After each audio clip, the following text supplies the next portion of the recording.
Hello നമസ്കാരം, ഏവർക്കും പുതിയയിലേക്ക് കിഷ്കിന്ധകാണ്ഡം എന്ന ചിത്രത്തിൻ്റെ 13-ാം ദിവസത്തെ കേരള ബോക്സ് ഓഫീസ് കളക്ഷൻ റിപ്പോർട്ടാണ് ഇന്നൊരു വീഡിയോ ഭാഗത്ത്. വീഡിയോയിലേക്ക് മുൻപ് വീഡിയോ ലൈക്ക് ചെയ്യുക, ചാനൽ സബ്സ്ക്രൈബ് ചെയ്യുക.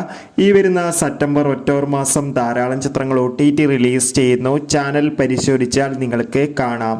ആസിഫ് അലി, അപർണ ബാലമുരളി, വിജയരാഘവൻ, ജഗദീഷ് എന്നൊക്കെ പ്രധാന കഥാപാത്രങ്ങളായെത്തിയ ചിത്രമായിരുന്നു കിഷ്കിന്ധകാണ്ഡം. ചിത്രത്തിന് മികച്ചൊരു പോസിറ്റീവ് റെസ്പോൺസ് തന്നെയാണ് 13-ാം ദിവസവും പുറത്തുകൊണ്ടിരിക്കുന്നത്.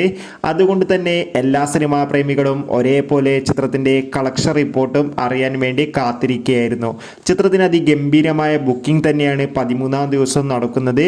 ഇപ്പോൾ ചിത്രത്തിൻ്റെ ഏറ്റവും പ്രധാനപ്പെട്ട കേരള ബോക്സ് ഓഫീസ് കളക്ഷൻ റിപ്പോർട്ടും പുറത്തുവന്നിരിക്കുകയാണ്. നമുക്ക് കിട്ടുന്ന അപ്ഡേറ്റുകൾ പ്രകാരം ചിത്രത്തിന് 13-ാം ദിവസം കേരളത്തിൽ നിന്ന് ഏകദേശം 1.5 കോടിക്ക് മുകളിൽ കളക്ഷൻ നേടിയെടുക്കാൻ വേണ്ടി സാധിക്കുമെന്നാണ് ട്രാക്കിംഗ് റിപ്പോർട്ടുകൾ സൂചിപ്പിക്കുന്നത്.